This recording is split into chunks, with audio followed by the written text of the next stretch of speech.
একটি খাল, কিন্তু এর সঙ্গে জড়িয়ে আছে হাজার মানুষের পানির সমস্যা, কৃষকের জমি, নারীদের রান্নার কষ্ট আর রাজনীতির বড় একটি প্রতিশ্রুতি। সোমবার 27 এপ্রিল যশোরের সরসায় ঐতিহাসিক উলাসী যাদুনাথপুর খাল পুনঃখননের কর্মসূচি উদ্বোধন করেন প্রধানমন্ত্রী তারেক রহমান। মাটি কেটে তিনি এই কাজের উদ্বোধন করেন। এই খালটি শহীদ রাষ্ট্রপতি জিয়াউর রহমানের স্মৃতির সঙ্গে জড়িয়ে আছে বলেও বিভিন্ন প্রতিবেদনে উঠে এসেছে। অনুষ্ঠানে প্রধানমন্ত্রী বলেন, বিএনপির রাজনীতি হচ্ছে মানুষকে ভালো রাখা। তার দাবি, সরসার উলাসী খালে পানি এলে সরাসরি 72,000 মানুষ উপকৃত হবে। শুধু খাল খনন নয়, তিনি আরও বড় ঘোষণা দিয়েছেন, আগামী 5 বছরে সারা দেশে উলাসী খালের মতো প্রায় 20,000 কিলোমিটার খাল খননের চেষ্টা করা হবে। এখানে বিষয়টা শুধু একটি স্থানীয় প্রকল্প নয়, গ্রাম অঞ্চলে অনেক জায়গায় খাল ভরাট, পানি আটকে থাকা, জলাবদ্ধতা, সেচের সমস্যা, এসব কারণে কৃষকরা ক্ষতির মুখে পড়েন। তাই এই খাল পুনঃখনন ঠিকভাবে হলে এলাকার পানি নিষ্কাশন সহজ হতে পারে, কৃষি জমি জলাবদ্ধতা থেকে রক্ষা পেতে পারে আর কৃষি উৎপাদনেও ভালো প্রভাব পড়তে পারে।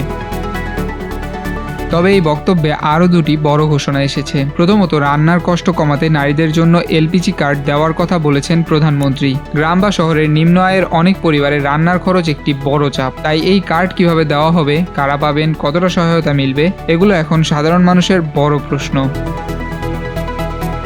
দ্বিতীয়ত, মেয়েদের শিক্ষা নিয়ে তিনি বলেন, খালেদা জিয়া স্কুল ও ইন্টারমিডিয়েট পর্যায়ে নারীদের শিক্ষা ব্যবস্থা ফ্রি করেছিলেন। সেই ধারাবাহিকতায় সরকার মেয়েদের ডিগ্রি পর্যন্ত বিনামূল্যে পড়াশোনার ব্যবস্থা করতে চায়। ভালো ফল করা ছাত্রীদের জন্য উপবৃত্তির কথাও তিনি বলেন। সব মিলিয়ে এই সফরে 3টি বিষয় সবচেয়ে বেশি আলোচনায় এসেছে: উলাসী খাল পুনঃখনন, নারীদের জন্য এলপিজি কার্ড এবং মেয়েদের ডিগ্রি পর্যন্ত বিনামূল্যে পড়াশোনার প্রতিশ্রুতি। তবে এখন সবচেয়ে গুরুত্বপূর্ণ প্রশ্ন হলো, এই ঘোষণাগুলো কত দ্রুত বাস্তবায়ন হবে? স্থানীয় মানুষ কি সত্যিই পানির সমস্যা থেকে মুক্তি পাবে? আর এলপিজি কার্ড ও শিক্ষা সহায়তা কবে থেকে কিভাবে শুরু হবে?